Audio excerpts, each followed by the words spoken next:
I bought my sister an apartment as a wedding gift. I paid for the venue, the flowers, the dress. But the day before the wedding, she said, "Oh, by the way, leave your wife and kids at home. They don't fit the luxury theme." I smiled. And as she walked down the aisle the next day, a special delivery arrived that she would never forget. I never thought I'd be that guy, the one posting on Reddit at 2 a.m., venting about family drama. But here I am, sitting in my office, a glass of bourbon in my hand, staring at the remains of what was supposed to be my sister's perfect wedding. I paid for it all.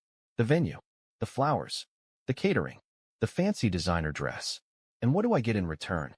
A casual, "Oh, by the way, don't bring Emily or the kids. They don't fit the luxury theme." Yeah, that's what my sister Vanessa told me. I should have seen it coming. Heck, I did see it coming. But I guess there was still some part of me, some naive, hopeful part, that believed she had even an ounce of respect left for me. Turns out, I was wrong. The moment it broke me. It happened the night before the wedding. Vanessa had booked a table at one of those pretentious rooftop restaurants where a tiny plate of food costs more than my employees make in a day. I showed up thinking it was just a last-minute briefing about the ceremony. Instead, she dropped that bombshell between sips of overpriced wine. "Oh, by the way," she said, barely looking up from her phone, "I need you to come solo tomorrow. Emily and the kids, well, they don't really fit the aesthetic." I thought I misheard her. "What?" She sighed like I was in full. "James, come on. You know what I mean. It's going to be a luxury event. High-class guests, professional photographers. Everything has to look perfect. And Emily, she's sweet, but you know she's a little rustic." Rustic. That's the word she used. Like my wife was some outdated piece of farm equipment instead of the woman who stood by me when I was nothing. Like my kids, my own kids, were some kind of embarrassment to her grand event. I felt my jaw clench, my fingers curling into fists under the table. But Vanessa? She just kept scrolling through Instagram, completely unfazed. "Let me get this straight," I said, my voice steady. "You don't want my wife and children at your wedding because they're not fancy enough?" She smiled like I had finally caught up. "It's just for the optics, James. You understand." I leaned back in my chair, exhaling slowly. "And let me guess, I'm still paying for everything." "Of course," she laughed, like it was the most obvious thing in the world. "You're the big brother. That's what you do." I stared at her for a long moment, something inside me twisting and snapping at the same time. And then I smiled. "You're right," I said, nodding. "That's exactly what I do." I picked up my drink, finished it in one gulp, and stood up. "You'll get everything you deserve tomorrow, Vanessa." I walked out of that restaurant without another word. But the moment I got into my car, I pulled out my phone. "Hey," I said when the call connected. "Change of plans for the wedding. Get everything ready. We're going to make this a day she'll never forget." Flashback. The signs were always there. Looking back, I should have known. Vanessa never really respected Emily. I remember the first time I brought Emily to a family dinner. We had just started dating, and I was excited, naive, even, to introduce her to everyone. Emily, being Emily, wanted to make a good impression, so she brought a homemade apple pie. She spent hours perfecting it, making sure it was just right. We walked into my parents' house, the smell of roasted meat and expensive wine filling the air. My mom greeted us. My dad nodded from his usual spot at the bar. And then Vanessa waltzed in, wearing some overpriced designer dress, looking Emily up and down like she was a bug under a microscope. "Oh," she said, forcing a smile. "You actually baked something? That's cute." Emily just smiled, holding out the pie. "I thought it'd be nice to bring something homemade." Vanessa barely touched it. In fact, later that night, I found it untouched in the trash. That was just the beginning. She always forgot to invite Emily to family gatherings. She made backhanded comments about her simple style. She once introduced Emily to her friends as James's little country project. I let it slide for years. But this, telling me my wife and kids weren't good enough for her wedding, that was the final straw. Present day, the calm before the storm. I'm sitting here now, hours after the wedding, reading the messages flooding my phone. Vanessa is losing her mind. Guests are confused. The internet is having a field day. Because Vanessa wanted a perfect wedding, and I made sure she got exactly what she deserved. So, the wedding. I know you all have been waiting for this. Buckle up. After Vanessa told me my wife and kids weren't luxurious enough for her wedding, I decided to give her exactly what she wanted. A wedding she'd never forget. And oh boy, did I deliver. I arrived at the wedding alone, just as Vanessa requested. Black tux, calm expression, smiling at everyone like nothing was wrong. Because in just a few hours, Vanessa's dream wedding was about to turn into something else entirely. The venue? Breathtaking. Chandeliers, marble floors, a floral arch straight out of a magazine. I should know. I paid for it. The guests? High society types, dressed to impress, sipping champagne like they were at an exclusive gala. Every single one had been carefully selected by Vanessa. No ordinary people allowed. The bride? Standing at the front, glowing in her designer dress, soaking up the admiration. She had no idea what was coming. The first surprise. Everything was going smoothly. Too smoothly. The guests were seated, the music started playing, and Vanessa began walking down the aisle. And that's when the first special delivery arrived. A staff member wheeled in a massive, beautifully wrapped gift box, placing it right in the center of the ballroom.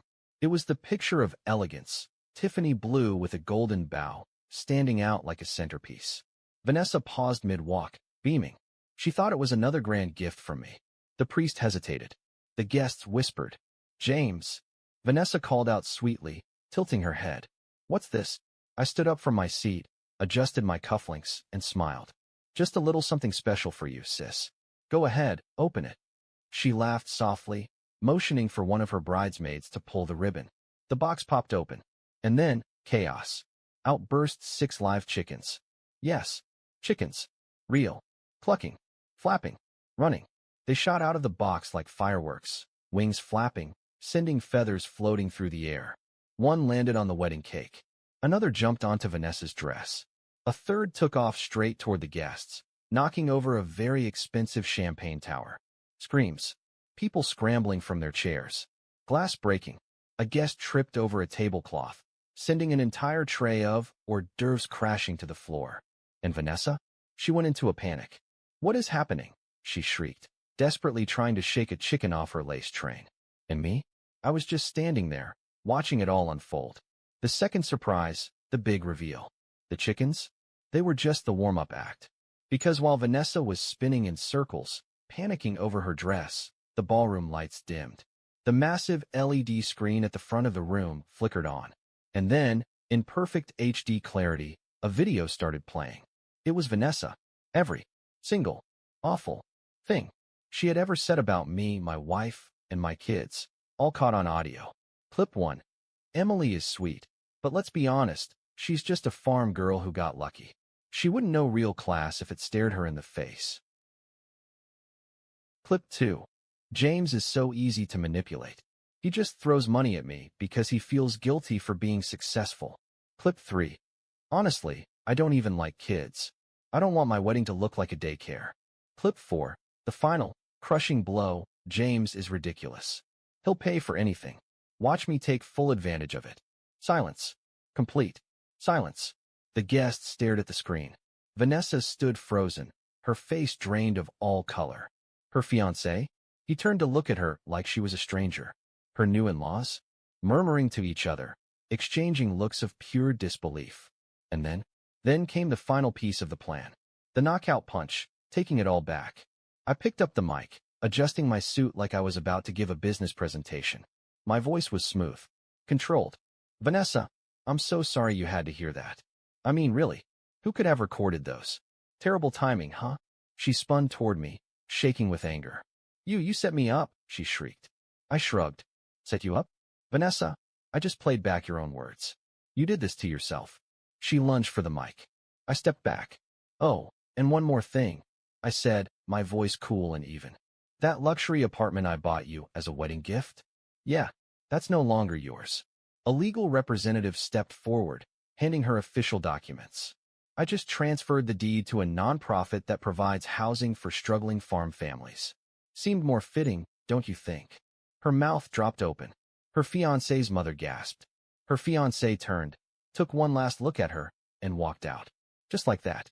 Wedding over. The aftermath, the final scene. Security escorted Vanessa out. The guests whispered. Some recorded the entire thing. And yes, it went viral. Vanessa? She tried calling me, texting me, begging. I didn't answer. Instead, I took my wife and kids out for dinner. Somewhere warm, somewhere we were actually welcome. As we laughed over burgers and milkshakes, Liam, my 8-year-old, looked up at me. Daddy, will Aunt Vanessa still have a wedding? I smirked, taking a sip of my coffee. She had one, but it just wasn't the one she expected. I thought I was done. I really did. But Vanessa? She just couldn't let it go. After the wedding disaster, I ignored every call and message.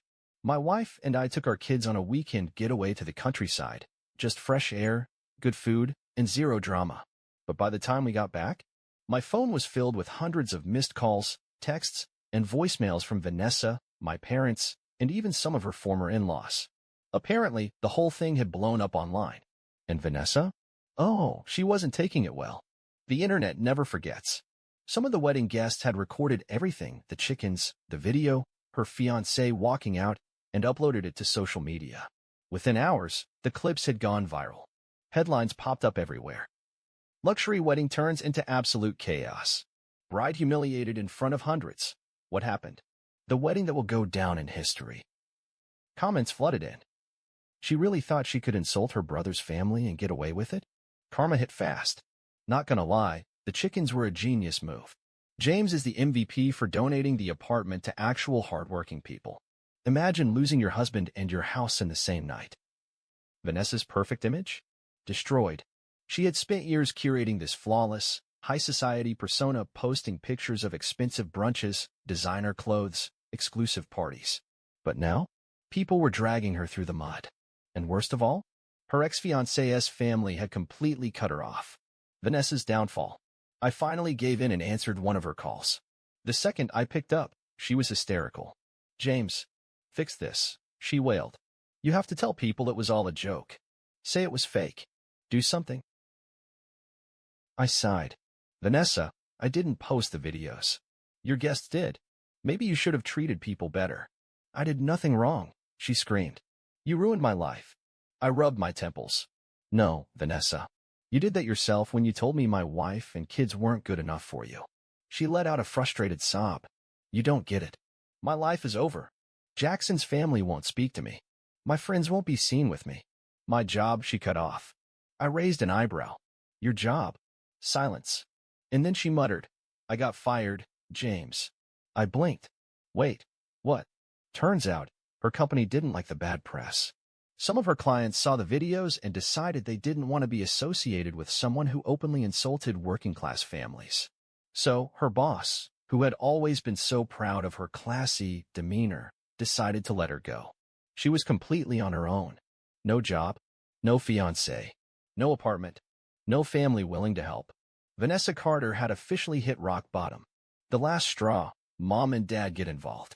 Not even 20 minutes after hanging up with Vanessa, my parents called. I debated letting it go to voicemail, but I already knew what they wanted. I answered with a simple, what? James, my mom sighed. You've made your point. Don't you think it's time to let this go? I actually laughed. Let it go? You mean, like how Vanessa let my wife and kids get completely disrespected? She's your sister, Dad chimed in, using his classic, fatherly authority tone. You need to help her. She is nothing now. That's not my problem, I said flatly. James, she's family. Mom snapped. And family forgives. Oh, now they cared about family? Now that Vanessa was suffering? I took a deep breath. All right, fine. I'll help. Mom sounded relieved. I knew you'd do the right thing, sweetheart. Thank you. Yeah, I said, smirking. I'll help the way Vanessa helped Emily when she needed support. I'll help the way Vanessa included my kids in her wedding. I'll help the way she respected my hard work all these years. Silence. That's what I thought, I said, and hung up. Where is she now? It's been 6 months since the wedding disaster. Vanessa tried to make a comeback, rebranding herself online, pretending to be some humble, changed woman after her tragic fall from grace. No one bought it. She's currently living in a small rental apartment, working a job that pays a fraction of what she used to make. Her fancy social circle? Gone. The high-end lifestyle? Over. As for me, my wife and I are doing better than ever. My kids are happy. My business is thriving.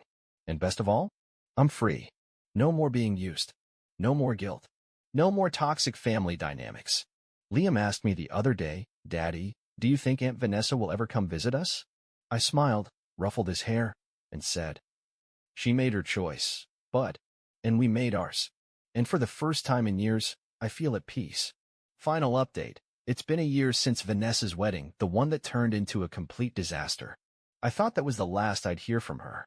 But life has a funny way of bringing things full circle. Because last night, she showed up at my restaurant, and she looked nothing like the Vanessa I used to know. A year of karma. A lot has changed since the wedding. My business exploded. After the wedding drama went viral, more people started coming to my restaurants. Turns out, people love supporting a guy who stands up for his family. We expanded to 5 new locations, including one in the heart of the city. It was my dream to open a flagship restaurant, and last night was our grand opening. My wife, thriving. She started a small organic food business, working directly with local farmers, including her parents. My kids, happier than ever. No more being treated like less than by their own family. And Vanessa? Well, she didn't exactly land on her feet. She bounced between a few low-paying jobs, but every time a new employer found out about the wedding scandal, she got let go. No one wanted to be associated with her. Her old friends abandoned her. Her reputation? Gone. Her lifestyle? Over. And last night, she walked into my restaurant, looking like she had the weight of the world on her shoulders. Vanessa's desperate plea. I was standing at the front, greeting guests, when I saw her. She wasn't wearing designer anymore. No more diamonds. No perfect hair. Just plain jeans, a simple coat, and tired eyes. She hesitated at the entrance, then slowly walked up to me. James. Her voice was softer than I'd ever heard it. I crossed my arms. Vanessa. She looked around at the restaurant, at the packed tables, the elegant decor. The place was buzzing with energy. This was my success. Something I built. And for the first time in her life, I think she actually saw it. Can we talk? She asked. I studied her face. A year ago, I would have laughed in her face. But now, I just felt indifferent. Fine, I said, leading her to a quieter corner. She took a deep breath. James, I messed up. I know that now. I said nothing. Just waited. I lost everything. My job. My reputation. My friends. Jackson won't even speak to me. Mom and Dad, they can't help me. She swallowed hard. I need a fresh start. And I was hoping. She hesitated. Then she said it. I was hoping you could give me a job. I stared at her. Of all the things I expected her to say, that wasn't one of them. A job, I repeated. Yes, she nodded quickly. I know I don't deserve it, but I need to start over. And you're the only one left. For a moment, I actually considered it. Not because I wanted to help her, but because I wanted to see if she had actually changed. So I asked, why should I hire you? She blinked. What? Why should I give you a job? I repeated. What do you bring to the table? She floundered. I can learn. I can do customer service, or maybe marketing. Marketing? I interrupted. You mean the way you marketed me as a fool who'd pay for anything? She flinched. Or maybe customer service? I continued. You mean treating people with kindness? The way you treated my wife? My kids? Her face turned red. She had no answer. I sighed and leaned forward. Vanessa, let me make this clear. This restaurant, my success, it happened without you. You spent years looking down on me, calling my family rustic, acting like you were better than us. I shook my head. I don't think you've changed. I think you're just desperate. Her lip trembled. Please, James. I don't have anywhere else to go. I took a deep breath. Then I made my decision. Vanessa, I said slowly. The answer is no. Walking away. For the first time in her life, she looked genuinely heartbroken. So that's it, she whispered. That's it, I nodded. She swallowed, looked down at the floor, and for a moment, I thought she might actually cry. But then she took a shaky breath and stood up. Okay, she murmured. I understand. And then she turned and walked out. No screaming. No insults. Just silence.